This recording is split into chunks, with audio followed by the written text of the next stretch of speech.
నమస్కారం నట్కుమార్ గారు. సార్ ఈ మధ్య రీసెంట్ గా సోషల్ మీడియాలో బాయ్కాట్ అని చెప్పి బాగా నడుస్తుంది. మొన్న లైలా అయితే ఇప్పుడు రాజకీయ పరంగా చూసుకుంటే జగన్ బాయ్కాట్ అని నడుస్తుంది సార్.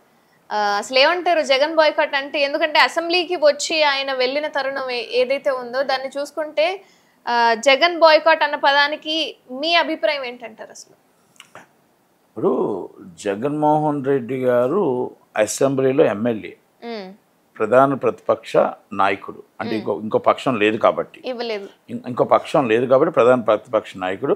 ఒక ప్రధాన ప్రతిపక్షం అది ఇచ్చినా ఇవ్వకపోయినా అధికార పక్షం ప్రధాన ప్రతిపక్షం ఇవ్వకపోయినా అది ఇవ్వాల్సిన అంటే దానికంటూ రూల్స్ అండ్ రెగ్యులేషన్స్ ఉంటాయి, అవి పక్కన పెట్టేస్తే టెక్నికల్.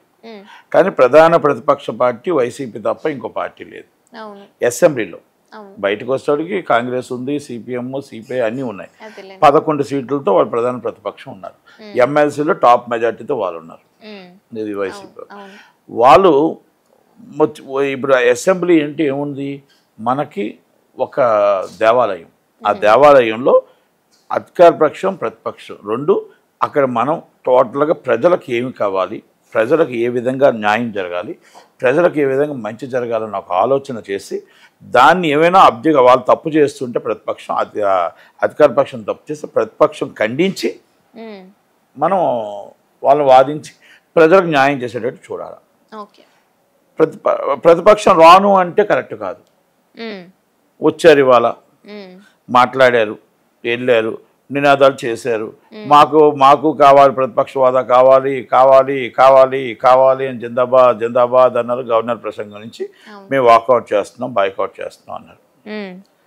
ప్రజలు ఏమంటున్నారు బయట, మీరు మా కోసం మేము మిమ్మల్ని గెలిపించుకున్నాం, ప్రజల కోసం ప్రజా ప్రతిపక్షం ఉంటుంది, అధికార పక్షాన్ని మేమే గెలిపించాం. ప్రధాన ప్రతిపక్షం అంటే అధికార పక్షం చేయకపోతే పని ప్రధాన ప్రతిపక్షం చెప్పి చేయించారు.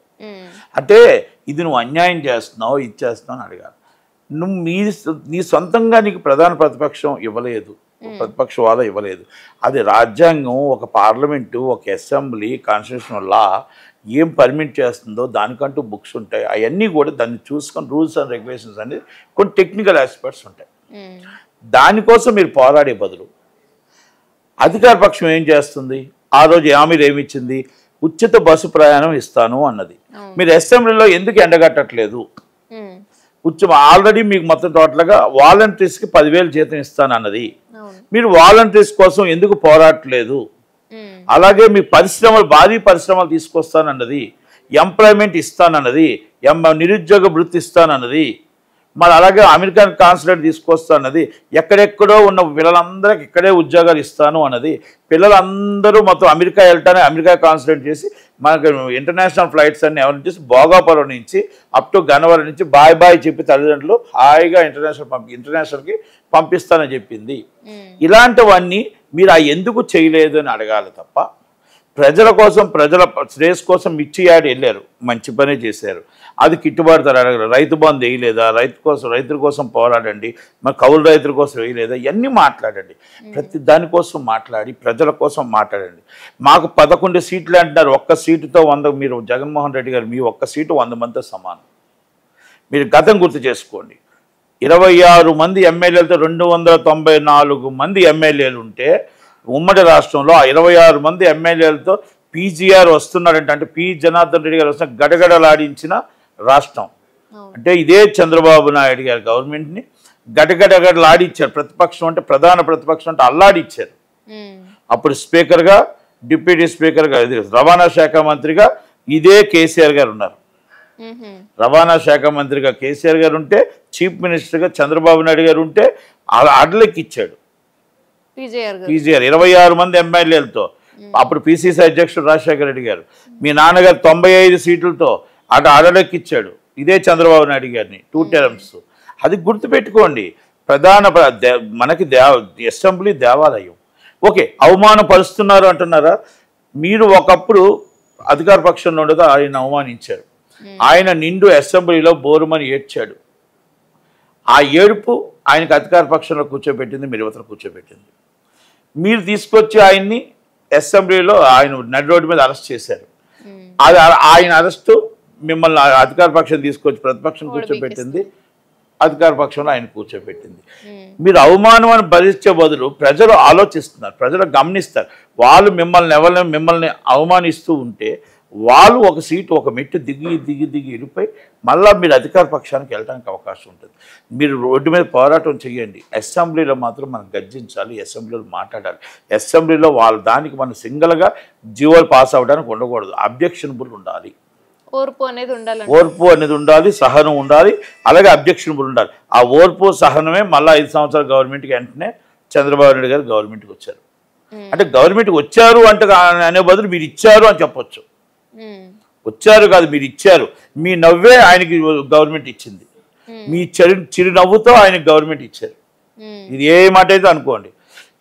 ఆ రోజున్న 5 సంవత్సరాలు ఉన్నవాళ్ళు ఏడి పోసాని కృష్ణమురళి పేడ్ ఆర్టిస్టు, ఏడి మీ ఆలీ గారు పేడ్ ఆర్టిస్టు, ఏడి మొత్తం టోటల్గా మీకు రవిచంద్ర రెడ్డి ఏడి, మీ వాసిరెడ్డి పద్మ గారు ఏది, ఇక చాలా మంది ఉన్నారు. మొత్తం అయితే అసభ్యకరంగా ఎన్ని తిడితే అన్ని పోస్టులు వేస్తూ అన్ని మాటలు మీరు పెడితే వీళ్ళందరూ అధికారంలో ఉండేటప్పుడే నా ఇటొక గన్మ్యాన్ పెట్టుకో టింగ్ టింగ్ టింగ్ అని వెళ్ళడమా?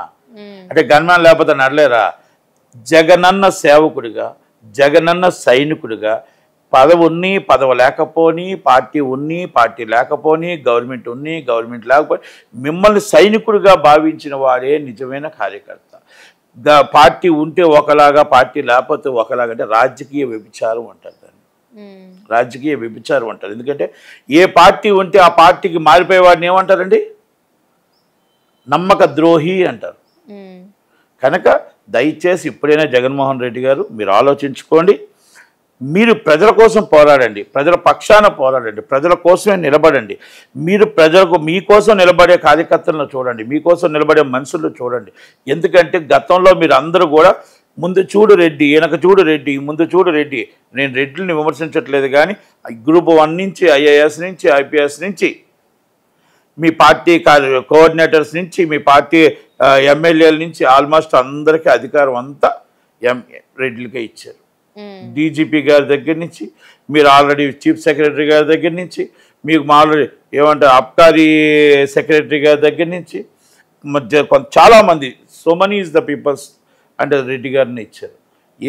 ఎస్సీ ఎస్టీ బీసీ మైనార్టీ లేవా? మీరు మాటల్లోనే ఉంటాయా, మీ చేతల్లో చేయరా? ఇవన్నీ నేను ఎందుకు అడిగానంటే ఇవన్నీ మీరు చూసుకోకపోవడం వల్ల మీరు ఎవరైతే మీకు భజన చేసే వాళ్ళు ఉన్నారో ఆ భజన వల్ల మీకు టోటల్గా ఈరోజు అధికార పక్షంపై ప్రతిపక్షానికి వచ్చారు. ప్రతిపక్షంలో కూడా మీరు మళ్ళా మాటలు విని మేము బాయ్కాట్ చేస్తాం, మేము మొత్తం టోటల్గా అసెంబ్లీకి రాము, మేము మళ్ళీ 5 సంవత్సరాల దాకా మళ్ళీ మేము ఏ నియోజకవర్గం తిరగం, అసలు ఎక్కడికి తిరగం, మేము ఎండ తక్కువ ఉన్న దగ్గరికి వెళ్ళి నిల్చుంటాం అంటే ఈ 11 సీట్లు కూడా పోయి మీ పార్టీ మూసుకోవాల్సి వస్తుంది అనేది మాత్రం చెప్పగలుగుతున్నా. ఆ ప్లేస్లో పవన్ కళ్యాణ్ గారు సీఎం అయిపోతారు. ఎందుకంటే 100% ఎప్పటికైనా సీఎం అవ్వాల్సింది పవన్ కళ్యాణ్ గారే.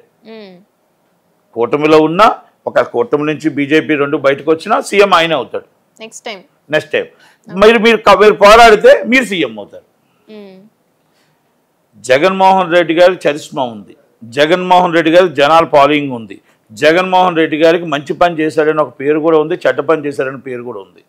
చెడ్డ పని మనం కవర్ చేసుకొని మంచి పని చేసిన దాన్ని నిలబెట్టుకోగలిగితే 100% ఆయన గవర్నమెంట్ ఫామ్ చేస్తాడు. ఆయన పొగట్లేదు, ఆయన్ని ఏమన్నా అనట్లేదు, లేకపోతే నేను టీడీపీ తప్పు చేస్తుందని నేను చెప్పట్లా. ఇక్కడ ఎవరు తప్పు చేస్తే వాళ్ళ కిందకి వెళ్ళిపోతారు. కనుక దయచేసి జగన్మోహన్ రెడ్డి గారు ప్రజల పక్షాన మీరు అసెంబ్లీకి రండి, ప్రజల పక్షాన పోరాడండి. ప్రజల కోసం మీరు ఏవైతే ఉన్నాయో కష్టాలు ఉన్నాయో ఆ కష్టాలు మీరు అసెంబ్లీలో లేవనెత్తండి. ఏది అయినా మీకు మెజార్టీ ఉందా లేదా అనేది కాదు, మీ వాదన వినాలి, మీ వాదన మినిట్స్ రికార్డ్ అవ్వాలి. ప్రతి దానికి వాళ్ళు ఆ జీవోలు పాస్ చేసుకోండి, అది తీసుకొని రండి రోడ్డు మీదకి, అది తీసుకొని 175 నియోజకవర్గాలకు వెళ్ళండి. మేము పోరాడాం, మేము మాట్లాడాం, అసెంబ్లీలో మాట్లాడినా కూడా మాకు మెజార్టీ లేదు కాబట్టి మమ్మల్ని గౌరవించలేదు, అన్యాయంగా ఈ జీవోలు పాస్ చేశారు, అన్యాయంగా ఈ బిల్లు పాస్ చేశారని చెప్పేసి పోరాటం 175 నియోజకవర్గాల దాకా. ఎందుకంటే ప్రధాన ప్రతిపక్షం అంటేనే పోరాటం, అధికార పక్షం అంటేనే కుర్చీ. కుర్చీకి పోరాటానికి 2 తేడా ఉంటుంది. అందుకని మనకి ఏదంటే కాల నటకతో ప్రజల పక్షాన ప్రజలతో ఒక నడువు అన్నారు. అధికార పక్షం ఇచ్చేటప్పుడు నీకు బంగారు కుర్చీ ఇచ్చావు నాయన కూర్చో, నువ్వు ఏ రోజైతే మాకు ప్రజలు మర్చిపోతావో మళ్ళా నీకు తీసి కాల నటక ఇస్తాము అని అన్నారు. బంగారు కుర్చీని మనం నిలబెట్టుకుంటామా కాదన్నట్టు కావాలనేది నిర్ణయం వాళ్ళదే. ఈరోజు మన అందరి మీద నెత్తి మీద రావచ్చు, కానీ 5 సంవత్సరాలకంటూ మనకు ఒక ఓటు వస్తుంది. ఆ ఓటు మనం ఎలా చేయాలనేది ప్రజలు ఈరోజు నిర్ణేతలు. అది మాత్రం గుర్తుపెట్టుకోవాలా. ఇది ఏ పక్షాన్నైనా గుర్తుపెట్టుకోవాలా. ఎందుకంటే అది టీడీపీయా, వైసీపీయా, కాంగ్రెసా కాదు, ఎవరైనా గుర్తుపెట్టుకోవాలి. Thank you very much. Thank you.